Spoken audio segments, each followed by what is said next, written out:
Hello guys, আসসালামু আলাইকুম। আজকে আমি আলু দিয়ে টমেটো দিয়ে ঝোল রান্না করছি, ডিম দিয়ে। দেখতেছেন খুবই ভিন্নভাবে আজকে রান্না করছি। সম্পূর্ণ ভিডিও না টেনে দেখুন। প্রথমে আমি এখানে আলু, পেঁয়াজ, টমেটো, কাঁচামরিচ একসাথে কেটে নিছি। 3টা ডিম নিলাম। তারপর দেখতেছেন কড়াইতে তেল দিয়ে পেঁয়াজ দিয়ে দিচ্ছি বাগারের জন্য। কিছুক্ষণ নেড়ে চেড়ে নিব। এখন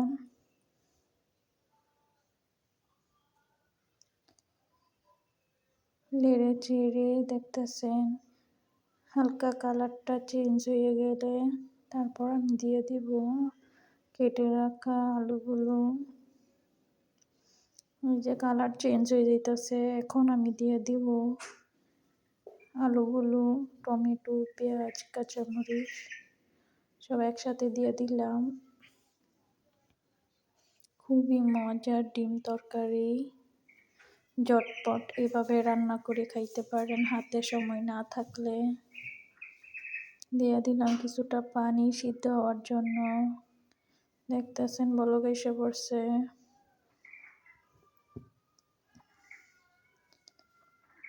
হালকা একটু নেড়ে চেড়ে নিব। দিয়ে দিলাম আদা রসুন বাটা, অল্প ছিল, দিয়ে দিছি। তারপর কিছুক্ষণ ভেজে নিতেছি। এখন দিয়ে দিলাম হলুদের গুঁড়া, আর একটু দিয়ে দিলাম মরিচের গুঁড়া, আর একটু দিয়ে দিলাম জিরার গুঁড়া, ধনিয়ার গুঁড়া, স্বাদ মতো লবণ দিয়ে একসাথে সবগুলো মশলা মিক্স করে নিব। খুবই টেস্টি হয় এইভাবে রান্না করলে। ঝামেলা ছাড়াই রান্না। সব কিছু একসাথে কেটে কুটে ধুয়ে নেবেন। তারপর সব কিছু কড়াইতে দিয়ে পানি দিয়ে মশলা অ্যাড করে ডিম দিয়ে রান্নাটা কমপ্লিট হয়ে যায়। ডিমও সিদ্ধ করা লাগে না, বা ডিমও ভাজা লাগে না। দেখবেন সম্পূর্ণ ভিডিও না টেনে, তাহলে বুঝতে পারবেন আমি কিভাবে রান্না করতেছি। খুবই সহজ এই রান্নাটা। তারপর কিছুক্ষণের জন্য ঢেকে দেব। তারপর দেখতেছেন বলক এসে পড়ছে। এখন আমি ডিমগুলো একে একে সবগুলো ফাটিয়ে কড়াইতে দিয়ে দিব। এই যে দেখতেছেন কুসুমটা সহ দিয়ে দিলাম।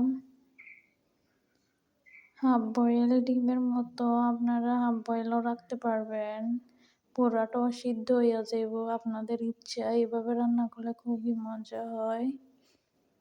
এইভাবে বাড়িতে রান্না করে একদিন খেয়ে দেখবেন।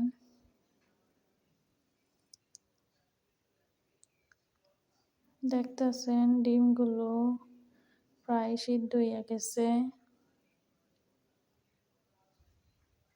এখন ধনিয়া কুচি দিয়ে দিব। অনেকটাই মজা হয়েছে এই রান্নাটা।